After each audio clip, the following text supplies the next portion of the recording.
Hello viewers, हम लोग कर रहे थे complete polity for government exam.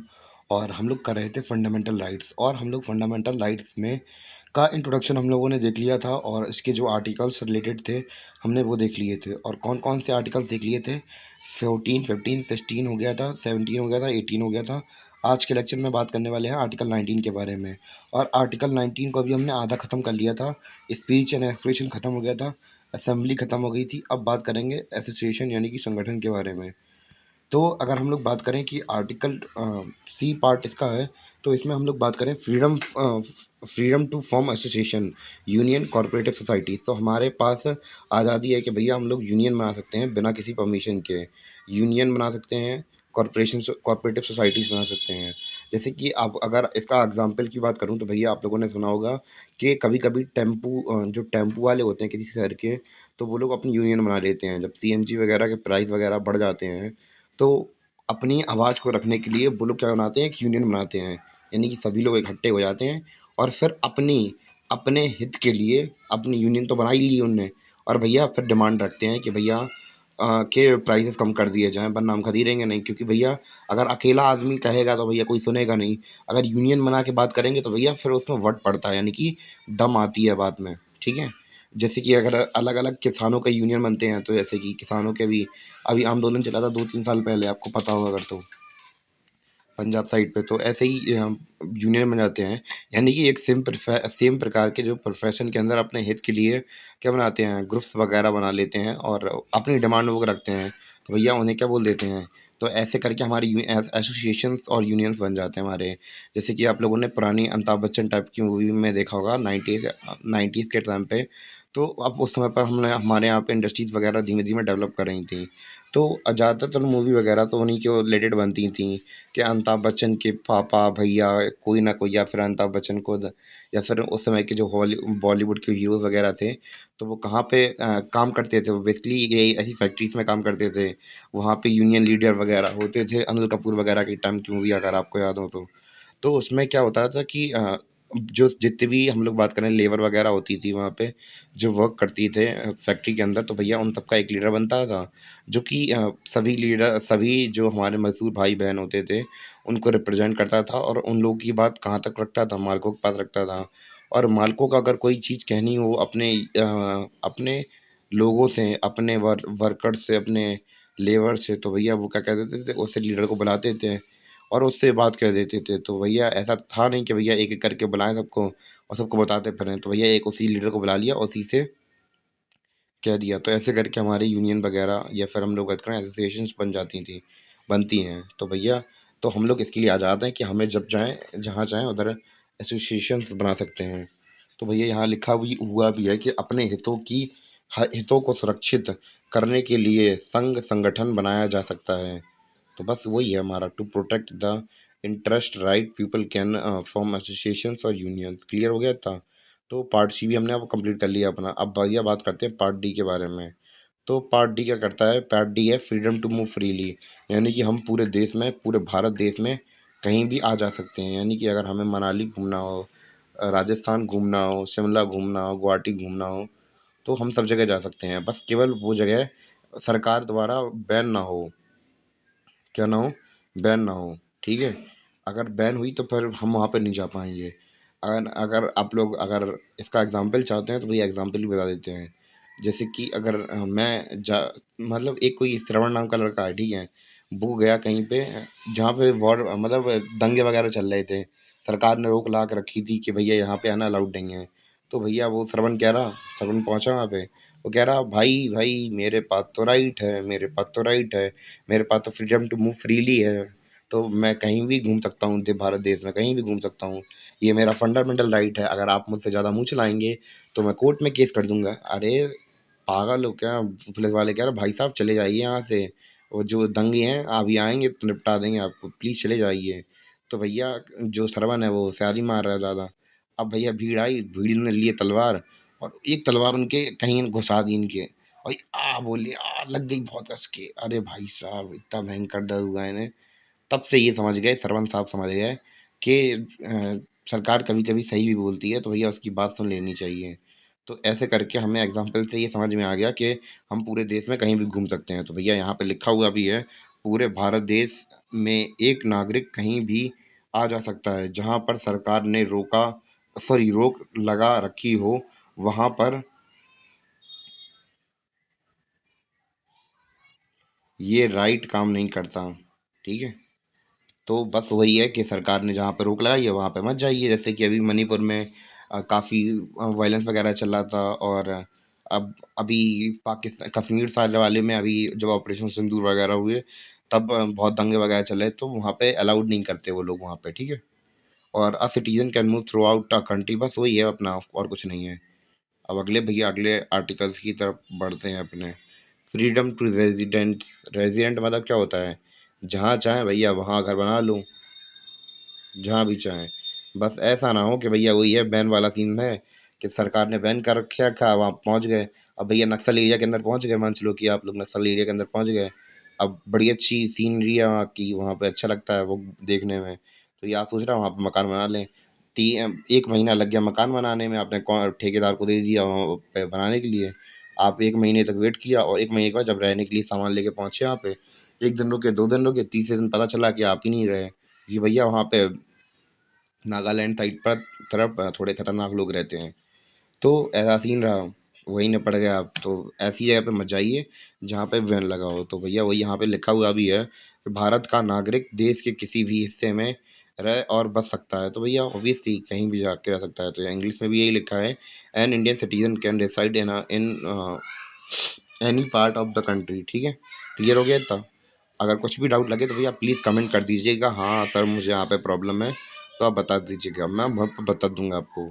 तो इसके बाद अपने अगले आर्टिकल जी के बारे में बात करते हैं, फ्रीडम टू प्रोफेशन। तो भैया हमें अपना जो कारोबार है, अपना काम है, जैसे कि मैं टीचिंग करता हूँ, या फिर दूसरे लोग अलग अलग काम करते हैं, तो भैया किसी को ऐसा नहीं है, ऐसा सीन नहीं है, रिजिड सीन नहीं है कि मेरे अगर पापा अगर कोई किसी प्रकार का काम करते हैं, तो कंपलसरी है मैं भी वही करूँ। मेरे मन में जो इच्छा होगी, मेरे मन को भाया, मैंने कुछ काट के खाया, तो भैया वही है, मेरे जो मन को भाएगा मैं वो काम करूँगा।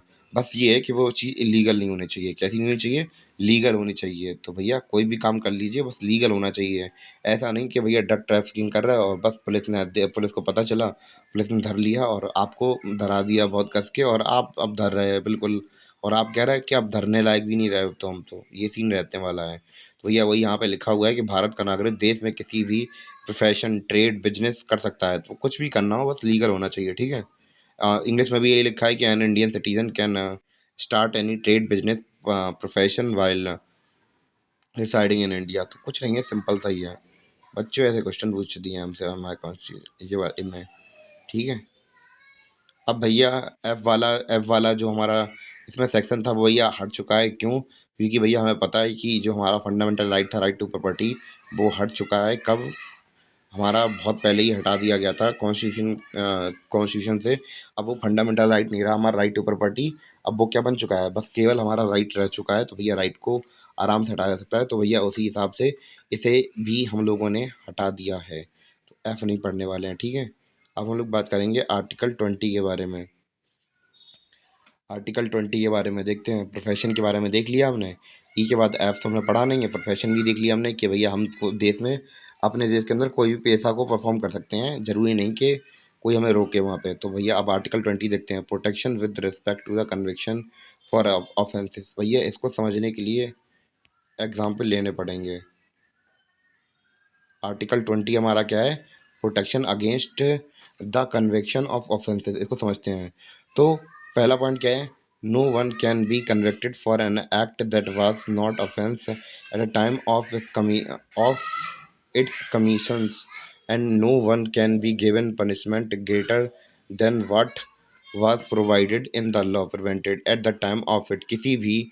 किसी को भी ऐसे कार्य के लिए दोषी नहीं ठहराया जा सकता जो उसके किए जाने समय समय अपराध नहीं था, और किसी को भी उस कार्य के समय प्रचलित कानून में प्रदान की गई सजा से अधिक सजा नहीं दी जा सकती।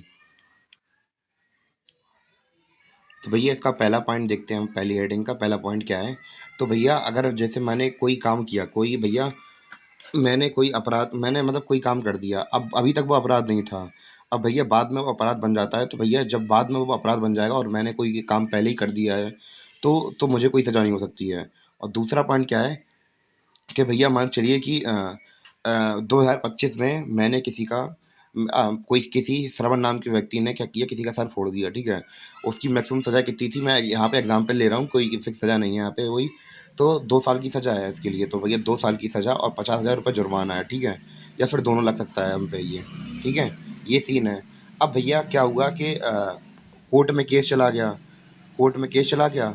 अब भैया कोर्ट में केस चला गया, और आपको पता ही है कि भैया कोर्ट में केस बहुत लंबे समय तक चलते हैं, और क्योंकि एक भैया एक वकील एक जज के ऊपर हजारों लाखों तक केस भरे पड़े हैं, तो इतने ज़्यादा जब केसेस होते हैं तो भैया केस सॉल्व होने में सालों साल लग जाते हैं। तो भैया मान चलिए इनका नंबर आया 2030 में, नंबर लगा इनका, ठीक है?